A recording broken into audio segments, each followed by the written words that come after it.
Hello and welcome to today's 18 Group webinar on maximising success when migrating big data and analytics to cloud. My name's Sarah Underwood. I'm an editor at 18 Group and will moderate today's webinar. Our expert speakers today are Peter Williams, Head of Partner Technology Global Financial Services at AWS, Ian Lester, Vice President, Senior Principal Developer AI Labs at Nomura, and Dan Seale, Senior Vice President, Streaming Analytics at KX. I'll ask them to introduce themselves in just a few minutes. But first, some information for how you can take part in the webinar. To the right of your video screen, you'll see a panel which has as headers of polls and questions. We'll be running 3 polls through the webinar today, so I'll mention when they're coming up, and please do take part in the polls. It's great to gauge your interest in the topics we're talking about. On the questions section, please post questions for our expert speakers anytime you like.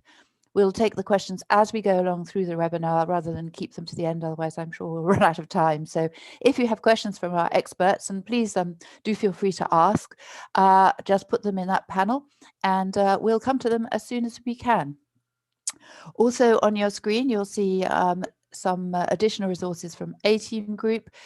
Today, you can register for our Data Management Summit Virtual, which we'll be hosting at the end of this month. You can download a white paper on deploying observational learning for improved transaction data quality, or you can sign up for our webinar on how to establish data quality and governance for analytics. So those are just other things. So let me get back to today and to our speakers. And Peter, please introduce yourself. Thanks, Sarah. Peter Williams. I lead our AWS Financial Services partner architecture team, and we help customers in financial services achieve their goals in the cloud through partners, partners like KX or other companies across the industry serving financial services. Fab. Thank you very much. Ian. Thank you, Sarah. I'm Ian Lester. I'm the Senior Developer and US Lead of the AI Labs Data Lake at Nomura. So our group is part of the larger digital office within Nomura. My role involves building out a large-scale KX database on AWS. Perfect. Thank you very much, Dan. Thank you. Thanks, Sarah. Hi, everybody. Daniel Seale. So I'm responsible for streaming analytics and cloud strategy at KX, which basically means I'm sort of forward-looking at what's happening in the industry and how KX is positioning its technology to best help our clients like Nomura maximize their migration to the cloud. Excellent. Thank you very much. And let's get on with the conversation. Peter, coming to you first and setting the scene. Why are financial institutions migrating big data and analytics to the cloud, and what do they expect to gain? Thanks, Sarah. You know, financial services organizations are looking to the cloud as a means to analyze their data much better and help their customers in ways that were previously not possible because of the unlimited capacity that exists in the cloud to store data that previously many firms either were throwing away due to capacity constraints or didn't have the tools to efficiently analyze. And so they're using all of the data that they may have across their organizations, across different silos, and in the cloud, able to analyze it in ways that where they can run analytics in a burst capacity, do super deep assessment of that data in a way that may require large compute, but only for a short period of time, and then very quickly be able to identify patterns that they can use to help their customers much better. And further, to be able to use services to do things like run artificial intelligence and identify patterns that would be hard to build without having a data science team. But in the cloud, you can actually use services to do a lot of that artificial intelligence heavy lifting as a service. So this innovation is enabling financial services organizations to really identify opportunities to help their customers much better. And that's really fundamentally, if you were to talk to CEOs across financial services organizations, they would say this data and analytics is the centerpiece of why they care about using the cloud. Excellent, thank you. Ian, you're in the process of doing this. So what does it mean for you and as you see it in financial services? Yeah, so I think from our point of view at a firm level, a lot of it is about innovation, which Peter has touched on, and just organizational flexibility as well. So when you manage your own data center, you have a fixed amount of space, a fixed amount of hardware. That's what you've got to work with. Teams have to balance exactly what they can get and use. Peter mentioned auto scaling. For our team specifically, that's a huge win. Being able to allocate hardware as we need it is a massive cost saving for us. And the other thing, which I think is particularly applicable to database users, KX users, is just going to be the cost of storage. So particularly with object stores, obviously S3 and Amazon, the actual cost of storing data in there is much lower than what you will typically get on premises. So that just allows us to store more data. We don't need to throw away our transaction logs, no considerations around that. So that's been very helpful for us. Excellent, thank you. We'll come to more detail as we go along, but to get there, what are the challenges of getting there? Let's run a quick audience poll, if we may, to see what the challenges are of migrating big data and analytics to the cloud. Okay, you should be able to see that poll on your screens now. So while you're selecting your answers, you can select as many options as you like. Let me come to Dan to share his views on the challenges of migrating big data and analytics from a base of legacy architecture and what sort of outcomes you can expect. Thanks, Sarah. So, yeah, particularly for existing clients, again, Ian's on the call, so, like Nomura, some KX and KDB workloads, have existed, on premise for 10, 15 years. You've got significant size of systems that are both complex in their technical structure, complex in their use cases, and very tightly wound into not just their own sort of processing requirements, but then also the downstream use cases. And so first is just looking, and I suppose outside of KDB for a moment, first really is looking at that migration path and assessing, the best route forward. Is it a lift and shift with your existing technology set? Is there a more suitable service or infrastructure in the cloud that you can think of as a migration path? There are human elements to this as well, skill sets and knowledge, of the target platforms that you're moving to. Do you have sufficient skills in your organization to actually execute? Do you need to retrain and what's required to actually achieve that before you can even start? There's technical challenges, so with existing vendors, and I'll use KX as a critical example. Until recently, we didn't have support for things like object store natively. There were ways to work around that. But for ISVs, working on the cloud, can your systems migrate smoothly and simply, and do they support the sort of table stakes functionality that you need to really be running a cloud native system? And then finally is really the recognition that software architecture on the cloud to kind of maximize your return on investment is actually significantly different to the way that you build and develop applications historically in a client-server fashion on-prem. So, for example, Ian mentioned auto-scaling as a particularly valuable feature for the team. Well, that didn't really exist on-prem because you had fixed-size infrastructure, and you would just estimate what you thought you needed, multiply it by 3 to account for busy days, and hope for the best.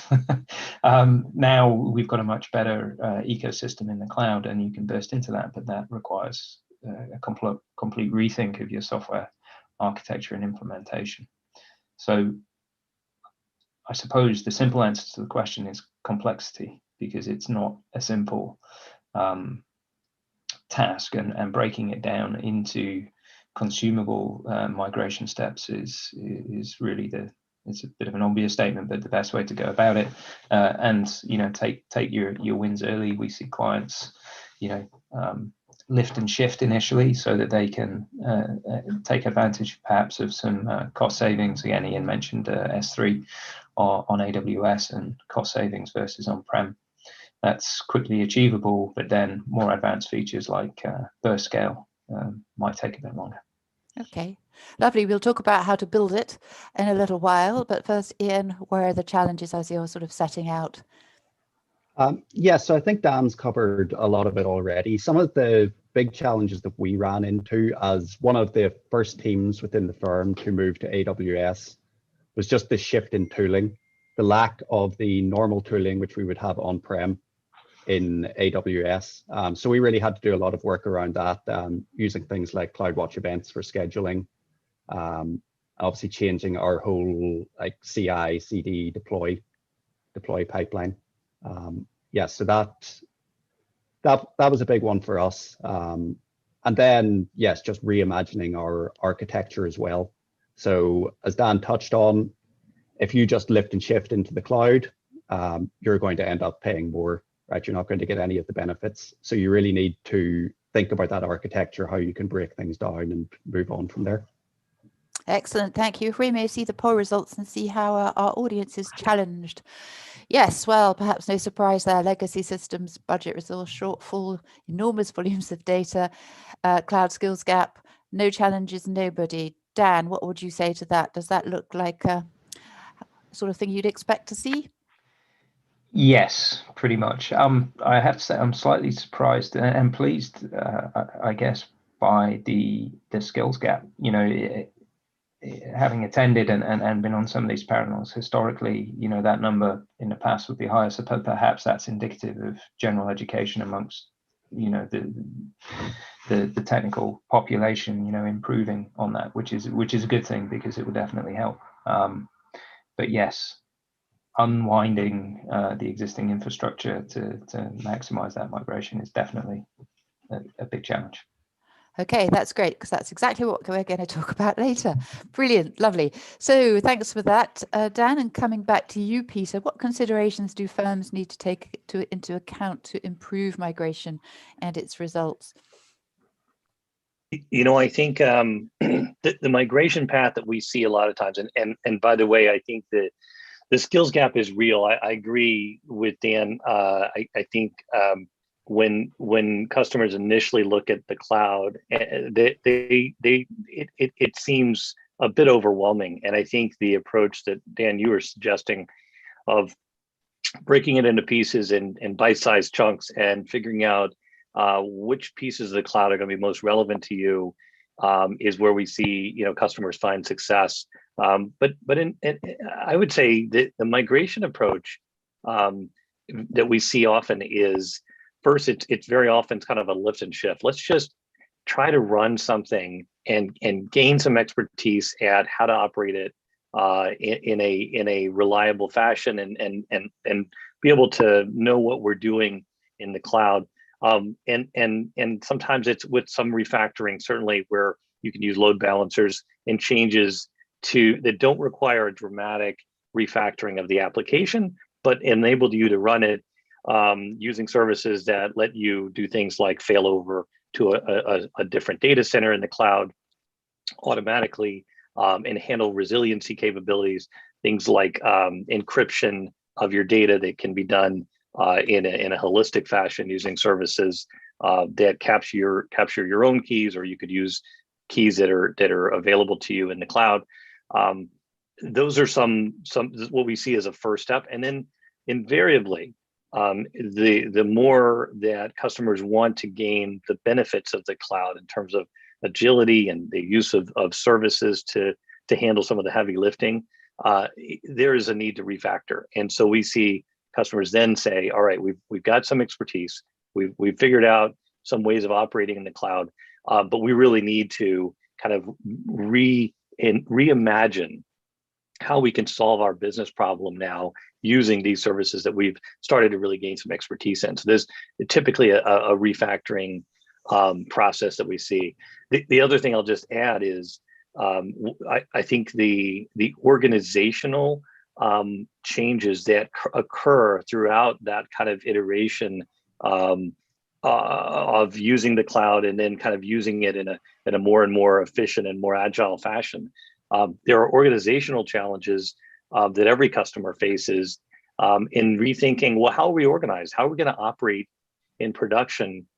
Do we really want to break out the operation of our application that's in production to a completely separate team that doesn't necessarily understand the application well? Instead, we see a lot of companies moving that kind of production maintenance and operations into their line of business. And so there's some organizational changes that really enable agility. And that's some of the change that I think we're seeing as well as customers migrate. Thank you, Peter. Dan, what would you say from a point of sort of basic considerations that you must take into account before you can get started?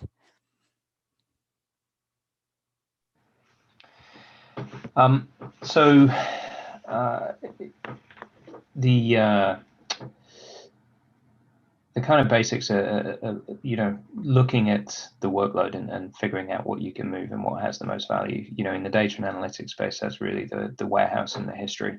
That's usually the first step that everybody makes, and making sure that that you can move that. But then, to Peter's point about refactoring,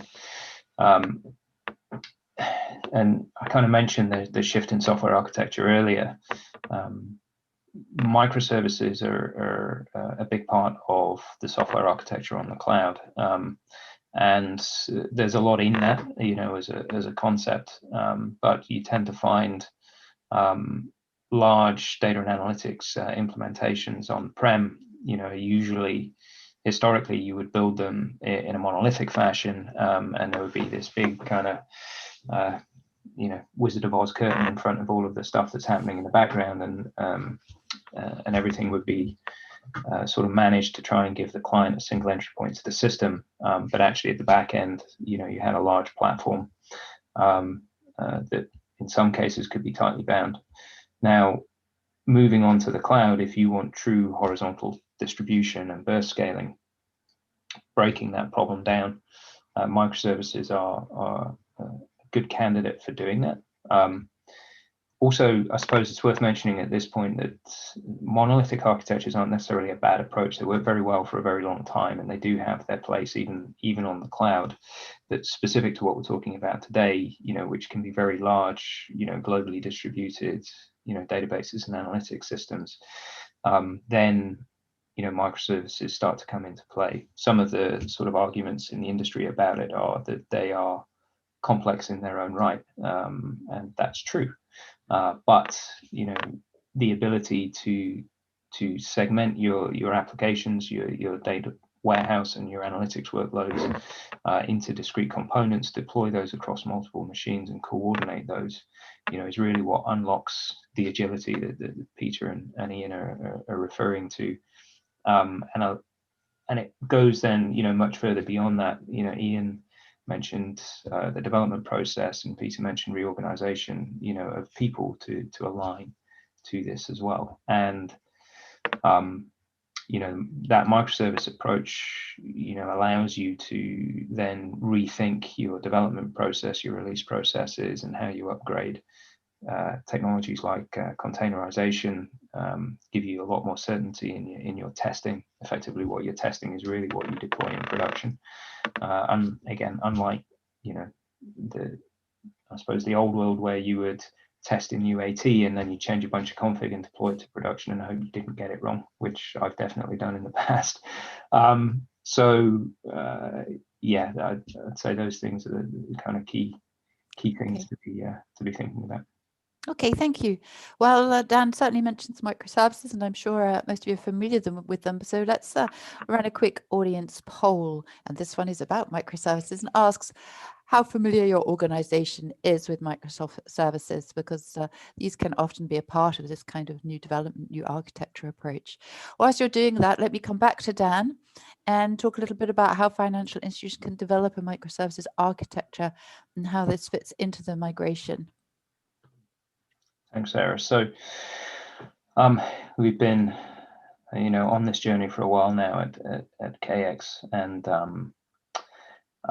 so I'll speak about KDB a little bit. More generally, if you have a multi-process architecture, or you can look at your software layers and break them down into functional components, then you're on a good beginning as to how you might actually compartmentalize segments of your system. Multi-process architectures, particularly in the way KX deploys at the back end of the infrastructure, gives you a natural segmentation into different workloads. So things like gateways and historic databases in our parlance for your data warehouse, are all separated naturally as architectural components.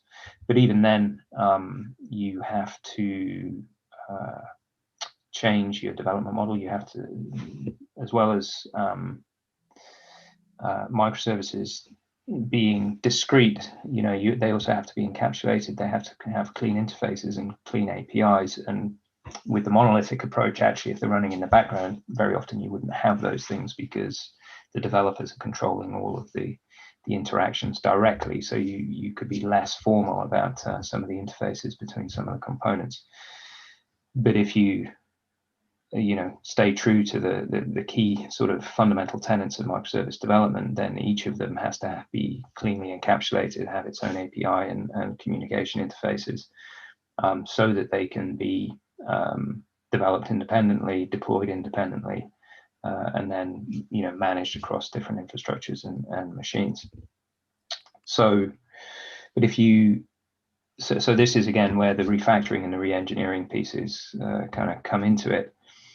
It can also, taking that approach can also significantly help your transition, because you don't, if you can break the problem down, specifically into smaller development chunks, then you can actually start thinking about migrating components of that infrastructure, to the cloud, instead of lifting the entire platform and moving it in one hit. So, for example, you may choose to leave streaming and full real-time analytic processing on-prem, and just move your historic data warehouse to the cloud as a first step, and then you have a hybrid deployment between the two. You may even choose to run like that, long term, for different reasons. The point being that by breaking down, the different services at the back end, that gives you the ability to actually then segment your infrastructure and make those changes without having to make a massive shift in one jump. But it doesn't come for free, as we mentioned. There's refactoring the code, but I think Ian kind of touched on the CI/CD process that they have now at Nomura, and having your teams aligned to that architectural philosophy, actually needs a change in development approach and development structure and organizational structures as well. Okay, thank you.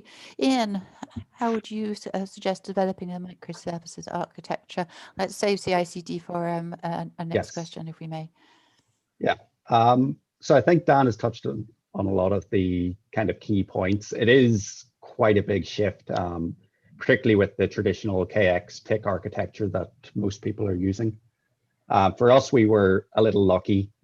We always had our eye on the cloud when the process started. So we were able to break things up. So we have our event bus, our event processing engine. That is essentially separate from the rest of the system. We've made that schemaless. So that's really allowed us to deploy the key backbone to the cloud. We've defined our APIs off the back of that. Yeah, so that was a really good start for us. The other things we really had to keep an eye on were process discovery. So that's something which on premises you don't really have to consider. Once you get to the cloud, you have processes starting and stopping as you need them, hardware changing. You need some sort of messaging bus to handle that. So that was a big challenge for us, and I think that's something for people to consider if they are making the move. Yeah, I think that's the main point. Okay, fine. Can we see the poll results then, please? How familiar are our firms with microservices? Well, that's a very even split. Ian, have a quick read and tell us what you think of that.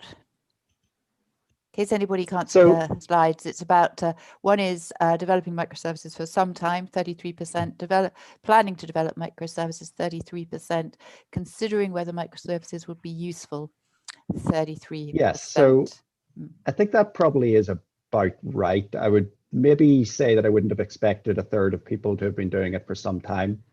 I think it is quite recent. The financial industry does tend to lag on the technology side behind the wider tech industry. But yeah, I think that's quite positive. It's quite encouraging to see. Excellent. Thank you very much indeed. Staying with you, Ian, let's talk about CI/CD or communications integration, continuous deployment, and how important it is in a migration, and what it sort of takes to move over to this sort of SDLC software development. Yes, so it is quite a shift in how you approach. There are a lot of challenges there, particularly just around the regulatory and process side of things. Our release cycle has dropped down to weekly now, which is going to be a lot slower than pretty much every tech company. Phased releases are something which we would love to do, but yes, because of those processes that are in place, that's a lot more difficult. I think the key thing for us has just been shoring up our CI/CD pipeline. So our basic build process, we're using Jenkins to run our CI test suite. Building up that test suite and really having more certainty around what we were releasing was critical. It's critical for any system, but when you get closer to a microservices architecture, obviously there's a lot more that can go wrong there. It becomes a lot more difficult to test in UAT. So that was a big step for us. And then obviously the deployment. So what we are doing, we're using AMI's Amazon Machine Images to build a hardware image, which is then going to be deployed from our non-prod into UAT and up into production. So just putting that together and then building our CloudFormation templates for deployment. That was quite a challenge. That took quite a while to really smooth out the process. As I said before, some of the services within the firm are lagging behind where we are. We were one of the early adopters. So we have things like Ansible and Docker containerization on the roadmap as well, but we're just waiting for some of the infrastructure to be put into place. Okay, thank you very much. Let's just take a quick break for a couple of questions from our audience. And I'm going to throw this one back at you, Ian. It says, we are considering developing microservices. Where should we start? So I think it really depends on the application. The most important thing, or I think the best way to start is to identify something which is almost separate, hanging off the edge of your application, which maybe you've packaged with it, but it doesn't necessarily need to be there. So maybe something like messaging. We are running Symphony bots. We have Symphony messaging, I guess, the same if you're using Slack or something like that. Maybe data visualization, you can decouple that. I think something like that that's off the main pipeline is probably the best place to start.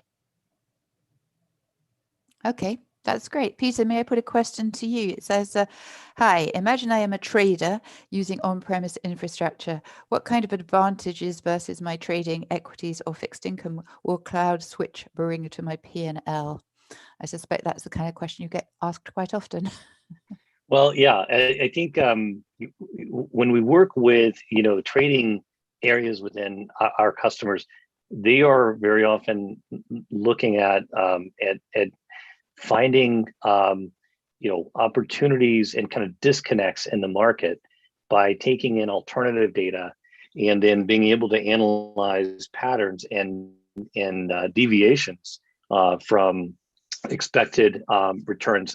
One of the things, for example, we've seen is the ability to pull in many data sources really easily through something called Amazon Data Exchange that enables customers to access disparate data sets, purchase them kind of and take delivery of them immediately, and then bring that into their analytics process.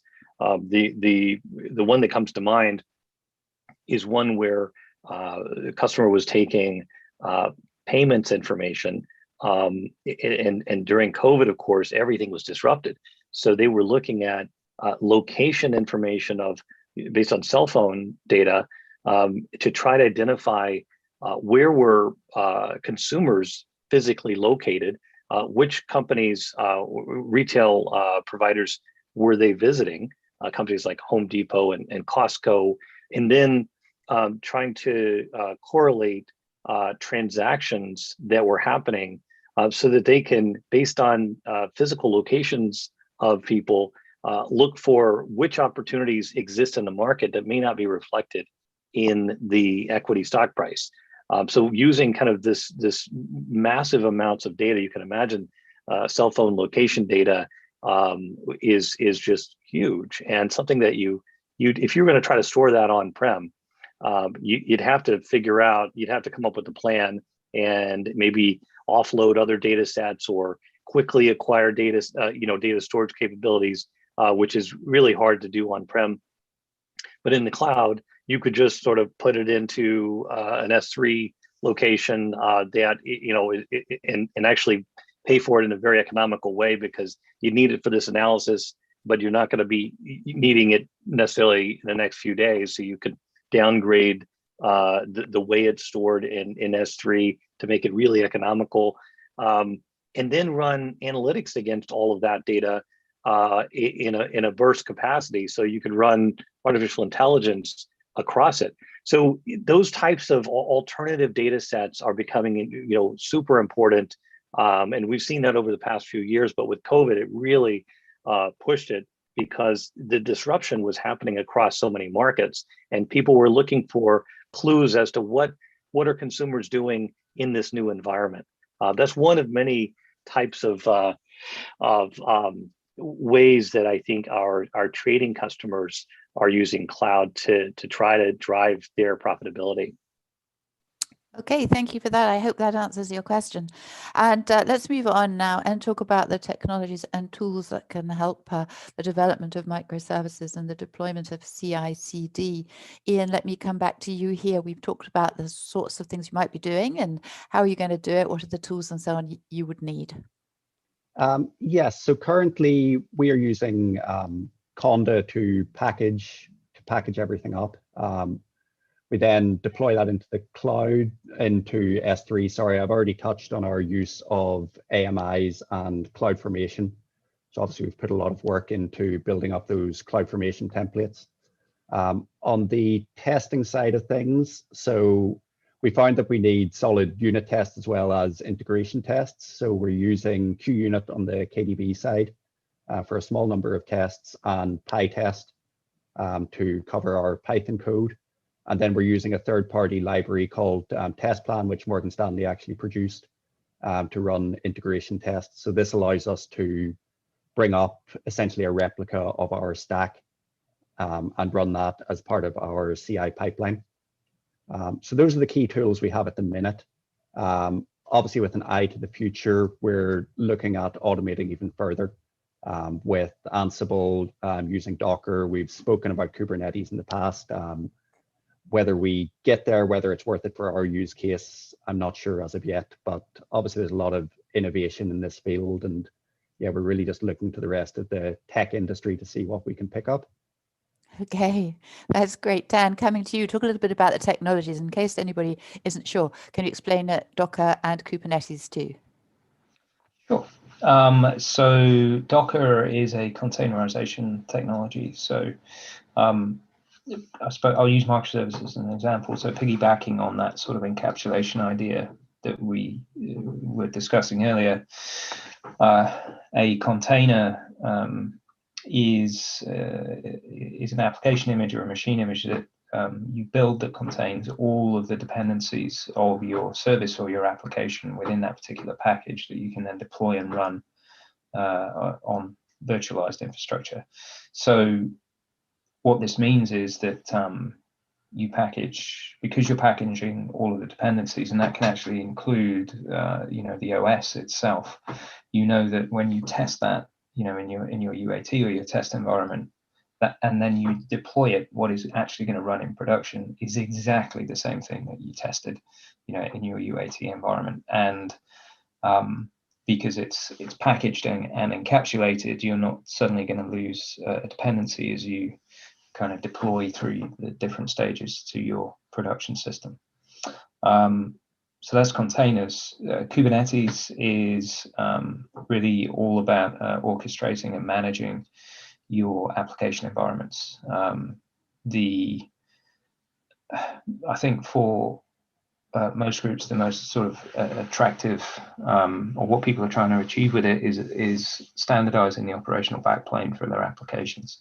So where you have, completely different applications that work in very different ways, Kubernetes gives you a standardization layer to actually manage those applications. It's a massive simplification, but essentially you define what's called an operator that tells Kubernetes how your application behaves and how to start it, stop it, and things like that. And then there's standard Kubernetes tools for deploying your application and then managing it and running it. So that means that you can define to Kubernetes the way that you want your software to behave when particular commands are run, and then you run that. And so your operations teams don't need, while they need obviously some knowledge of the systems, they don't need highly specialized knowledge of things like inter-process dependencies and startup orders and all that kind of stuff. That's defined and managed at the Kubernetes level. Okay, Dan, back up again, if you wouldn't mind. That was a great explanation. Thank you. And talk a bit more widely about the sort of technologies and tools you need to make the migration of big data and analytics into the cloud. Sure. So containerization and Kubernetes are two of the, I suppose, the most prevalent technologies, as people start thinking about moving to the cloud. Allows you to take care of a lot of the challenges with dealing with highly virtualized and distributed infrastructure. But we've kind of covered those off.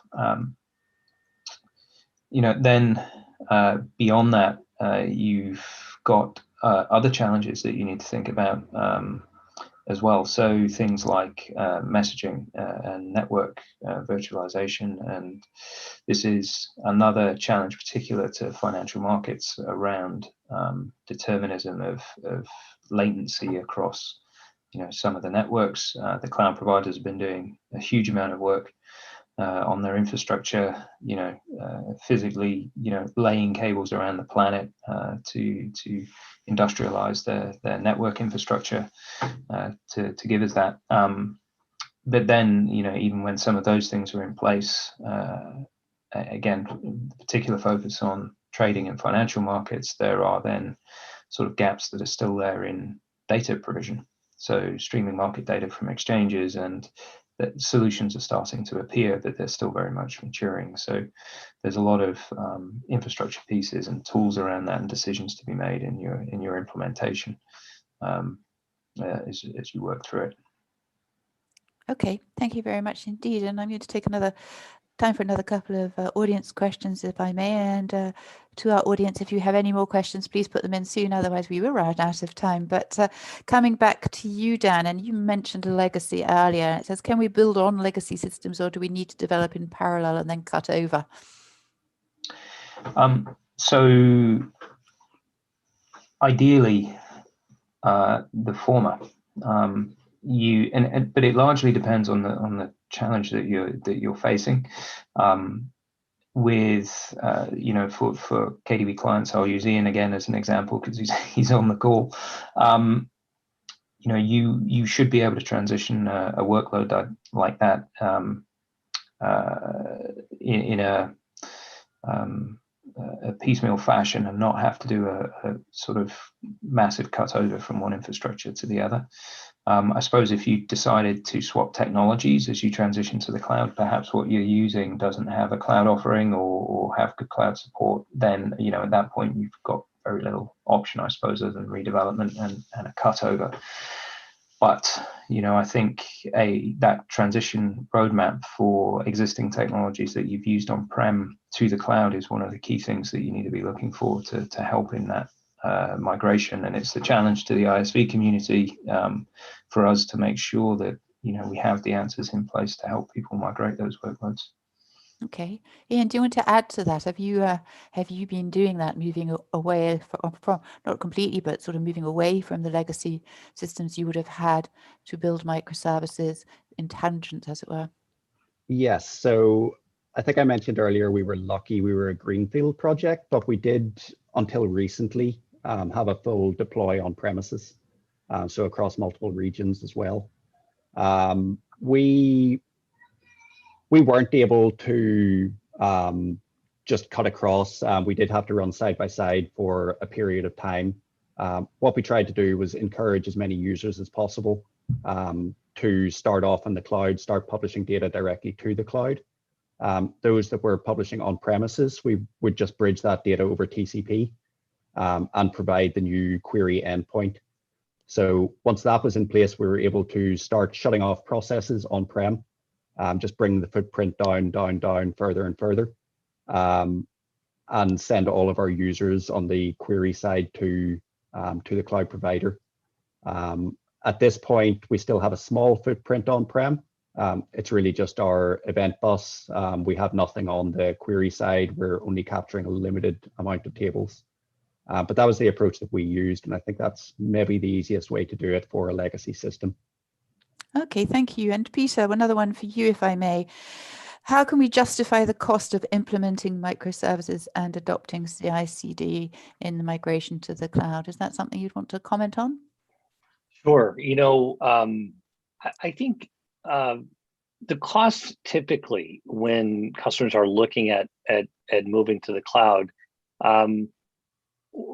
depending on what they're trying to do, at a macro level, you typically see sort of an increase in cost initially over the first 1 to 3 years, followed by a decrease in cost as you can offset some of your infrastructure costs, the data centers that you might own, and hardware, long-term hardware purchases that you might have otherwise had to make. So that's sort of from a cost perspective, the high level. But the biggest drivers for moving to cloud come from the agility that enables innovation that I think Dan and Ian have both touched on here. When you can innovate and do things that previously you just wouldn't have the resources to do, it drives a better outcome for your customers that then offsets those costs. And so, that example I was alluding to earlier, where you're using data sets that previously you couldn't have used, identifying new opportunities. Yes, that would cost some money in the cloud. Probably not a lot, just because you're kind of bursting to do this analysis and then you can shut it off. But still, that's creating new opportunities to drive your revenue that otherwise just wouldn't be feasible on-prem. So what we see for the in individual workloads is that that agility and innovation that come out of it more than offset the sort of the financial costs of a migration. But it's complex because it does depend on the workload that you're moving and the extent to which you're using services in an on-demand fashion, as opposed to a massive lift and shift where you're sort of not refactoring at all, and the servers have to be running all the time, and it's much less efficient. So depending on what you're trying to do, you're going to see a different cost profile, and so it does really vary. Okay, that's great. Thank you very much indeed. And Dan, one for you as well. Could you give us one or two or more reasons of migrating to the cloud is a must-do process and not a nice-to-have? This sounds like somebody's got a cost justification business use case going here. May not be true. So it does depend heavily on people's circumstances, and I do think it's important to make the migration for the right reasons. Peter, mentioned agility, and we've touched on that a few times. Depending on who you talk to in an organization, they'll give you a different reason for doing it. The CIO is going to be focused on cost. The CTO is highly likely to be focused on that agility point. And it's really, you know, looking at the holistic viewpoint of the migration, you know, and why you're going to do it. I do think as you move towards the cloud and you start to look at some of the potential benefits, Peter was talking about alpha, you know, generation earlier, but there are, I suppose, slightly more mundane reasons for doing it, which are actually incredibly important. So, you know, financial markets very often get hit, you know, and shocked by events that can have a huge impact on data and analytics platforms.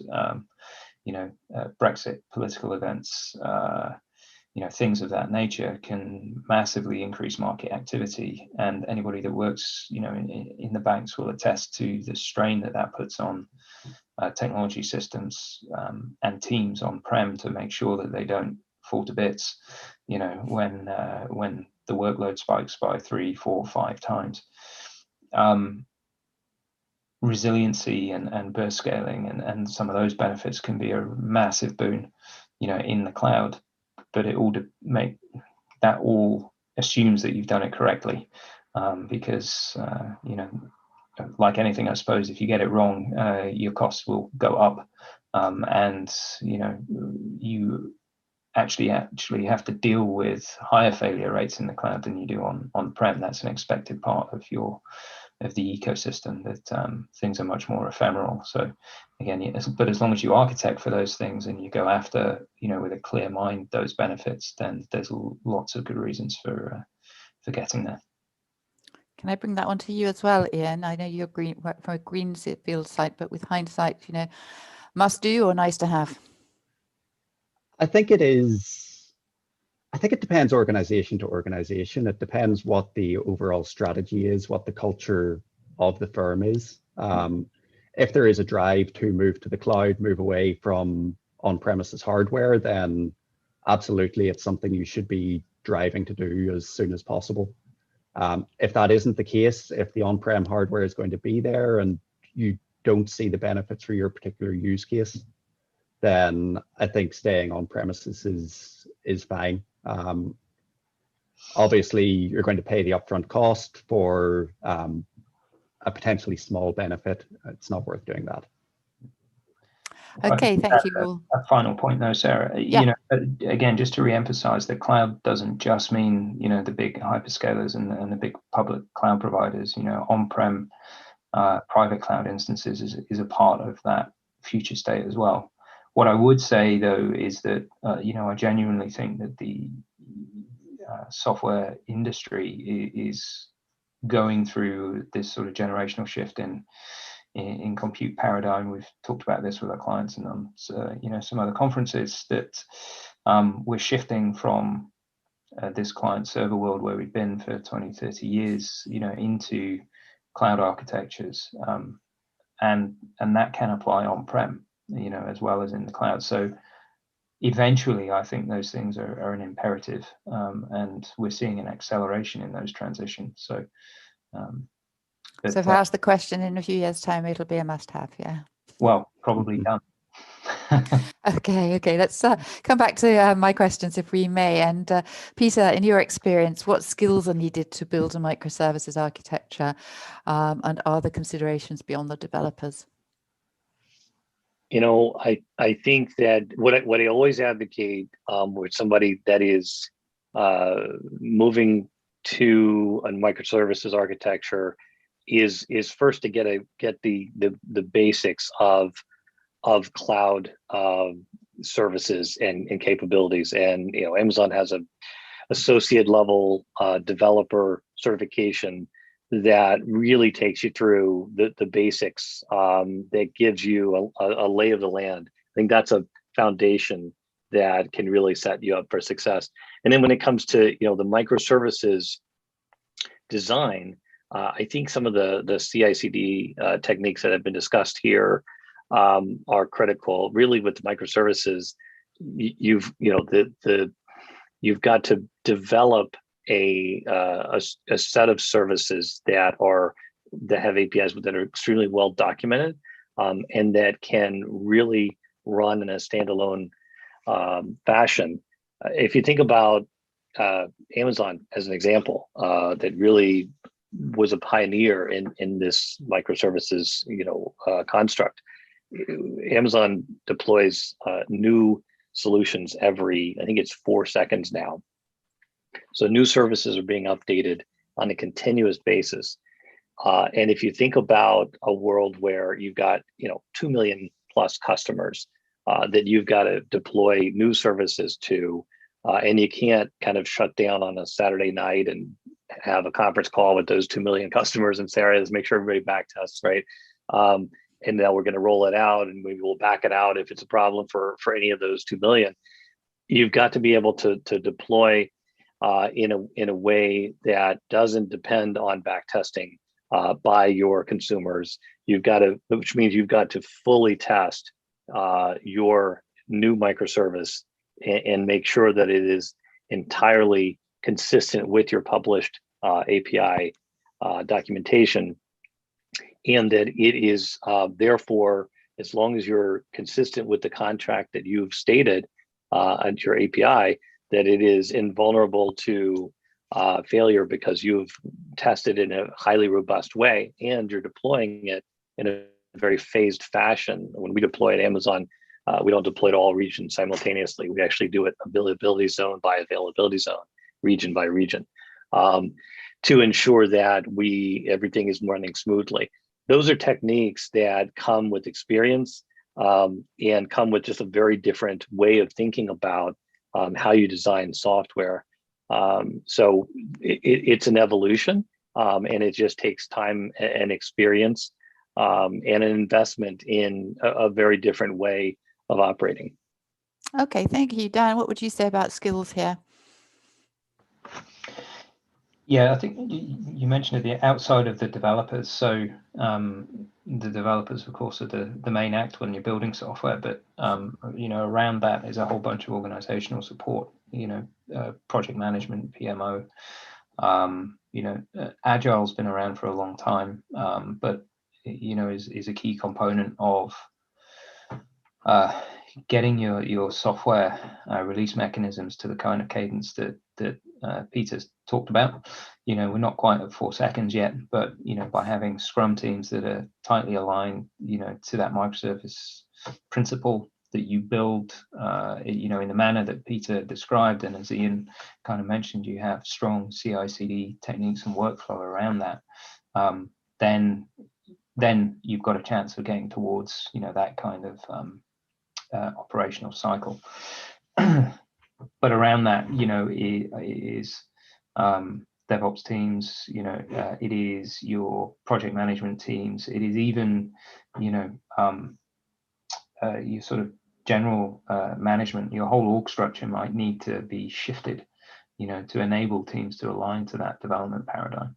So yeah, of course, making sure that developers are trained and understand the target architectures and everything that they need to do is fundamental. But don't forget the rest of your people in the organization, because it could mean seismic shifts in structure internally to actually make it real. Okay, thank you. We're quite near to the end of time, but let's run a very quick audience poll, which is about what benefits you might expect to gain from migration. And while we're doing that, I think I'll come to you, Ian, if I may. What operational and business benefits would you expect, and are you gaining? Yes, so the main thing for us was always around the cost savings. The big win was just our storage costs. So the ability to use an object store at a much lower cost than the typical SSDs or even spinning disks, I guess, that we would have had on-prem. So that was the big win for us. Auto scaling has been mentioned a lot recently. So we're able to use auto scaling to offload a lot of our user query services, our housekeeping tasks. I think anybody who works in the financial industry knows that, right, you're receiving data during business hours. There's a lot of processing goes on then. That's when your users are generally looking at the data. Beyond that, things can get quiet. So evenings and particularly weekends makes things a little easier for us to manage as well. But yes, just being able to use auto scaling to respond to that demand, that has been a big win for us. Okay, let's look at the poll results if we may.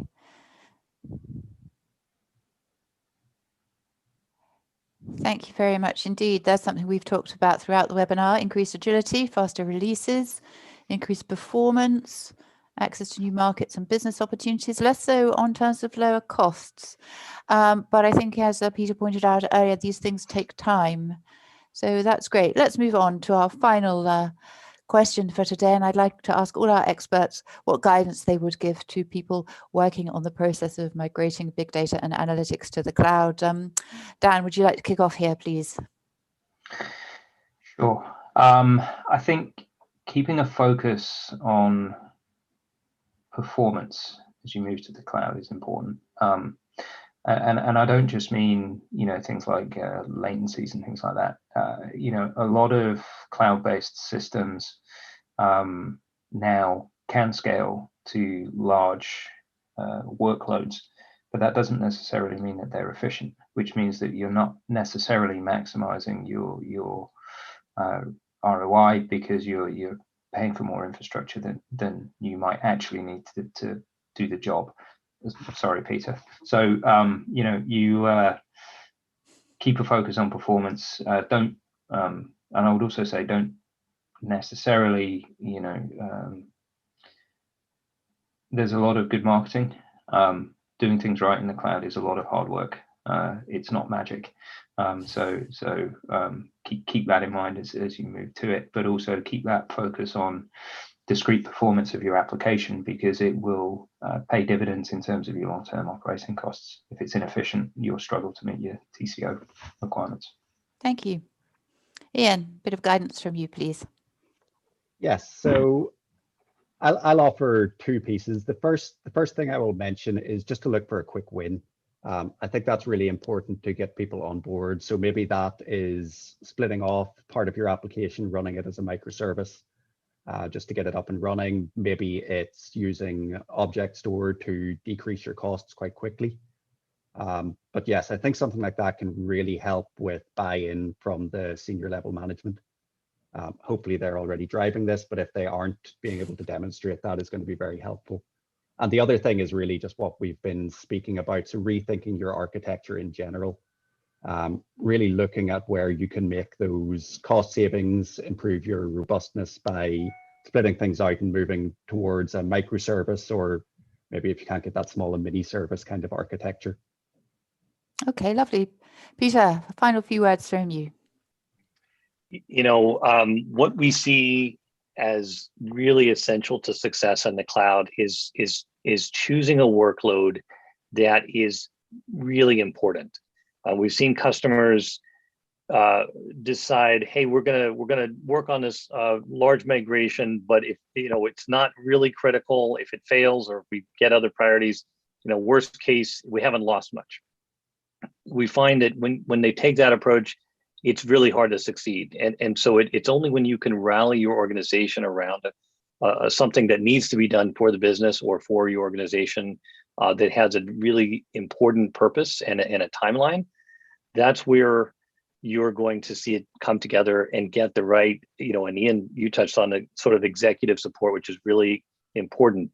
When you're using the cloud to do something that's important for your organization, it tends to rally people around making sure it's successful. I would also agree, Ian, with your point about, getting your feet wet with something small before you do that. So just proving, a small win so that you've got a sense for that you can master this environment and you know what basics that you're doing. But then when you're really going to start migrating to the cloud, choose something really important. Okay, thank you. Thank you all. And thank you to all for sharing your expertise and your experience today. And thank you to KX for sponsoring today's webinar. It's been an interesting conversation with plenty of guidance and detail on how to go about it. Before we close up, just a quick reminder that on the bottom of your screen, you can register for 18 Groups Data Management Summit Virtual. You can download a white paper on deploying observational learning, and you can sign up for our next webinar on how to establish data quality and data governance for analytics. That said, I think that's it for today. It is. So once again, thank you to Peter, Ian and Dan, and thank you to all for watching the video. Please complete our feedback form, as we're always keen to hear your views and improve our products. Meantime, thanks again and goodbye.